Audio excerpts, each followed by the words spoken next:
guys, hi, it's a girl Claire and I'm back with a video. If you're new here, you're much welcome, and if you're a returning subscriber, God bless for your coming back. Okay guys, I'm telling you, it's super cold. It's cold guys, you know, it's July and it's that month of coldness, freezing, people getting flu, cold and everything. You can even see how nimejihami guys. I don't want jokes with cold. I don't want jokes. And you know guys, where we are in an open field and we are surrounded by mountains. So you can imagine, like, inatukujia tu. Let me show you, there's a mountain over here.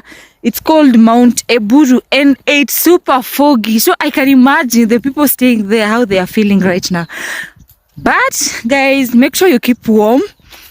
Make sure your kids are warm because hii baridi, homa, kukimbizana na watoto hospitali, I'll never advise someone for that because it's super hectic, especially when you're working, nini. So let me show you. Ndile pale, that's Mount Eburu guys, imeenda hivo, and you can see how foggy it is. So I'm trying to imagine how the people over there, they are feeling. Like, it's super chilly. Kama see, like, we are on the normal altitude and this is how we are feeling. What about them? They are on the higher altitude. And they say the higher you go, the cooler it becomes. So it's super cold. It's currently 8 a.m. in the morning. Hakuna jua imetoka because it's so cloudy. It's not like so, but it's a bit cloudy. That's why unaona kunakaa hakuna jua, but it is what it is. So guys, Aki, thank you so much guys. And if you haven't watched my videos of different artists performing when we were ending the safari rally, it ended last week, the other week if I'm not wrong. So I happened to go there and I wanted to do a video for you guys, so which I did. There are several artists, strong, amazing, talented Kenyan artists. Artists. Kizungu. So we had Nadia Mukami, Fena Gitu, Chris Kaiga, Major had the band. We had Phi or PHY. Wasanii wengi there. So guys, if you haven't checked that video, make sure you go and watch them. They are so amazing. They are so wild. Kulikuwa na crazy performance over there, which was really amazing. And continue to subscribe guys. We're almost 300 subscribers, almost there.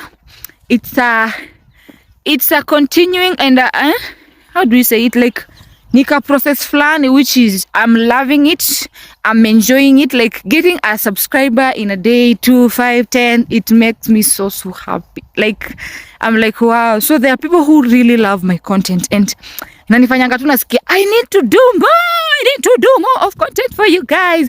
So guys, so anyway, today I wanted to do a video about the wickedness of people, wickedness of family members, the people who you think, the people who you believe, the people who you trust, the people whom you wish that, yani wale wase you in your mind, you definitely know that there are people who will never leave you.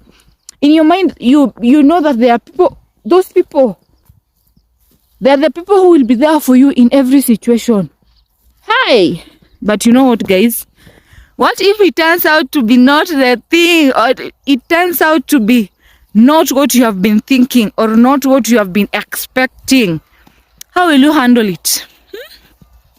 So the last video I did, the other video about the hustle and bustle of being raised by a single mom or a single parent. Make sure you go and watch it. So there is a place niliguzia about wickedness of the people I believe, or the people I have been growing knowing that they are my family members, they are my uncles.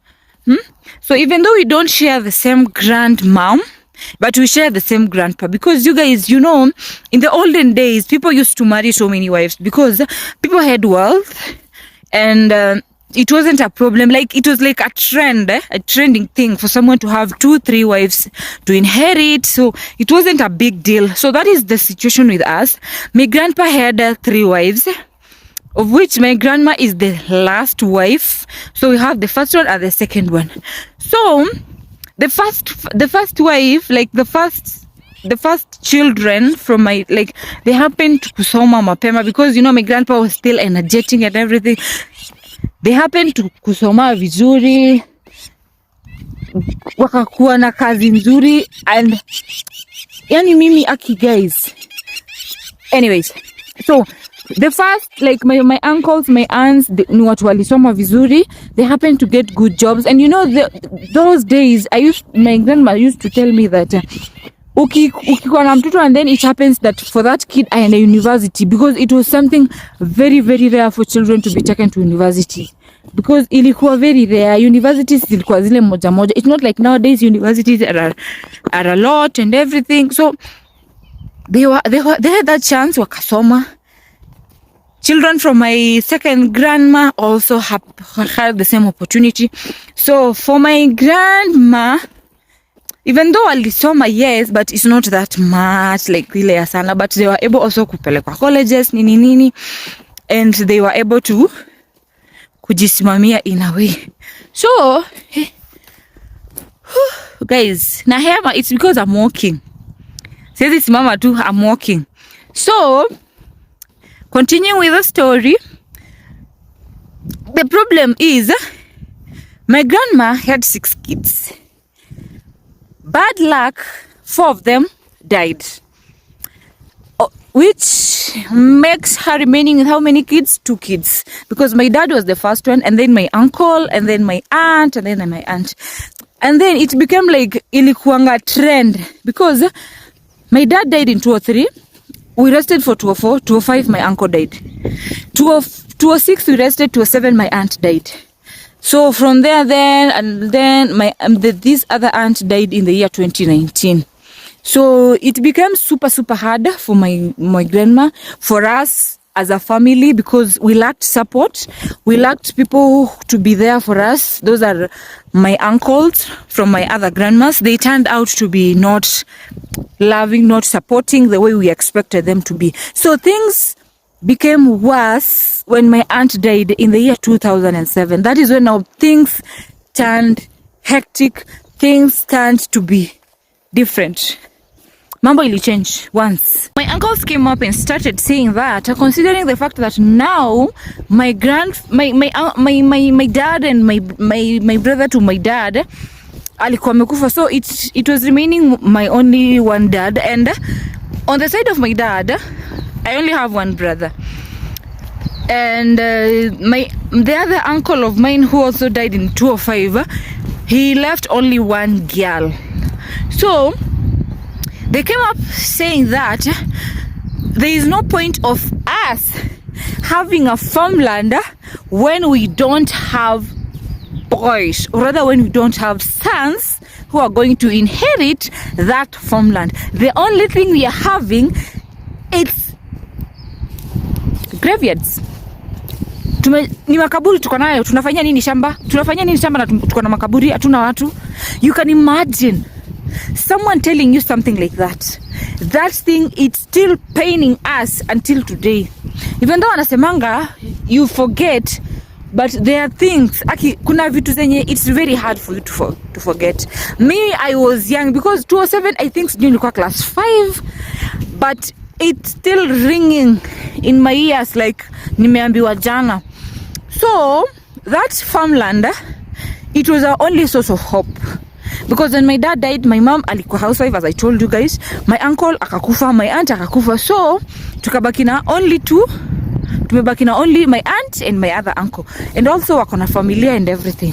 So my grandma said, because by that time Mumias Sugar was really working out so well. People were earning money from sugarcane plantation. People are taking their kids to school through sugarcane money. So my grandma akasema, because we have a farm which is huge enough, tutapanda miwa, and it's going to be able to help hawa watoto wa marehemu, which is us. So tukakuwa like, hey, tutasoma. So the only source of hope we had, it was taken away from us just like that. My grandma alifight. She tried, but you know Kenya, guys, if you have money, definitely you have power, because the chief, the sub chiefs, the everywhere walikuwa bribed. So every place my grandma used to go kulia, hakuna mtu alikuwa anamsikia. Nobody used to listen to her. And they tried wakakesi, but you know what, at the end of the day the farmland was taken away. I remember it was on a Sunday. Hatukuwa tumeenda shule. I was just at home washing clothes, uniforms. Sasa unajua mimi ndo nilikuwa mkubwa, so I used to do things at least nasaidia my mom. My mom kama hiyo siku atakuwa ameenda kibarua, she was just around. So sisi tumekaa tu tukaona watu wanakuja, and they never used to come to our home. Never. During hiyo time ya burials nini, they never used to come. So wakakuja, and we were like, who the hell are these people? I've never seen them coming here. So they came, wakaingia kwa nyumba. They didn't even greet us. They came, took seats, wakakaa hapo nje. They were with these survey people, with the sub chief, with some police officers. Sisi tulikuwa tunawaangalia tu, and my grandma was not even there. She had gone to Eldoret to fetch my uncle to come, so that at least they can try to prevent that from that farmland from being taken away from us. So they came, and they're there with their cars. Wamebeba masimu kwa mkono, wamebeba like, unaona, boss, people who have money, they can buy up any land they want, anywhere they want. You imagine driving, you have a good job, like mimi anyways. So they came with the survey people, and walikuwa nasema mimi nataka kufika hapo, like ni ile yenyewe unaenda like yani self service. That is how it was, and they took it. Until now, they're cultivating in the farmland, they're living in the farmland, they have built in the farmland. We normally pass there and you're like, hello, tuko tu zile za, anyway, it is what it is. So no hatred, sisi tulisema hii yote ni mali ya dunia. We can't say that tutashinda. Nililia hapo tukilia, tuliamua tuachane nayo. My grandma sema tuachane nayo, and God has been faithful. Tulikuwa able kusoma, because hata mmiastuge ilikuza ikaanguka. But bado ingekuwa at least hata tungeuza place itusaidie. But si ati tuliachwa bure. We have a place whereby we are able to farm. And one thing that amazes us is tuko na shamba tu kiasi. But hatujai kosa. We have never lacked. Tunapanda mahindi, it works so well. Tunapanda maharagwe, it does so well. Tunapanda mboga, zinafanya vizuri. Like everything we plant is just works well. Mpaka mamangu anakuanga zile za kwani Mungu anapulizanga hii mahindi yetu, because we have never gone hungry. Never gone hungry. Tunakuanga ever. Hata watu wakilia aki hatuna mahindi nini, sisi we never lack maize in our home. So we never lack food. That is one thing. Mihogo tunapanda cassava, arrowroot nini. So we do farming, small farming. But one thing is for sure, that is we have never lacked.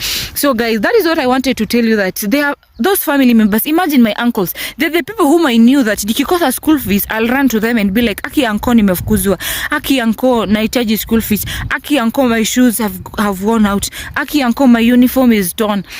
But they are those, imagine my uncles ni wale wenye ukipata nao kwa barabara wanakupita tu. Mimi hadi wengine I didn't know them. Ni ile unaona once in a while. Because ukienda kwao, they have built big homes. Ni mageti zimewekwa gate karibu 3. Before you enter, unakutana na maumbwa zinakubwekea. Sasa sisi tukasema no, let's just stay.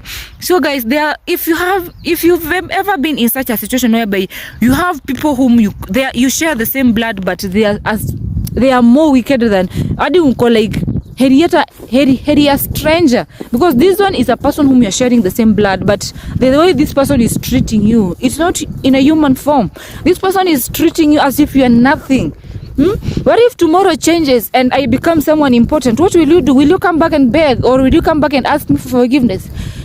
Because God is there, God listens, God sees. What if someday God just anakasirika and maisha yako inaharibika, vitu zako zinaharibika? So I hate that hatred, and mimi nasemanga I can never allow myself to hate someone like that. Sisi hadi we meet them siku hizi, they are children, we are like sisi tulisema we will never have that hatred.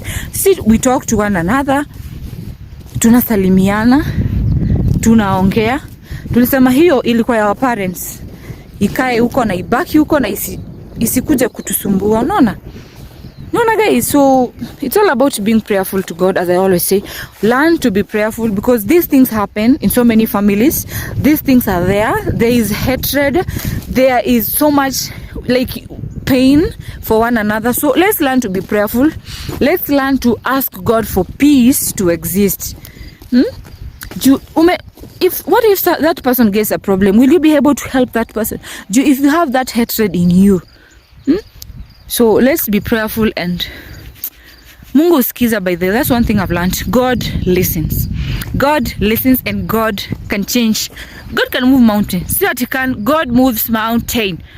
If mimi saizi I have a job, mimi saizi my subscription is growing, I'm healthy, my family is doing okay despite what we went through. Even though sasa my grandma from that incident ya kupoteza watoto, that incident of kunyang'anya farmland, akapata maugonjwa, pressure, diabetes, nini, but we are praying for her, and we are hoping that God is going to add her more days. God is going to continue giving her strength, and she's going to pursue.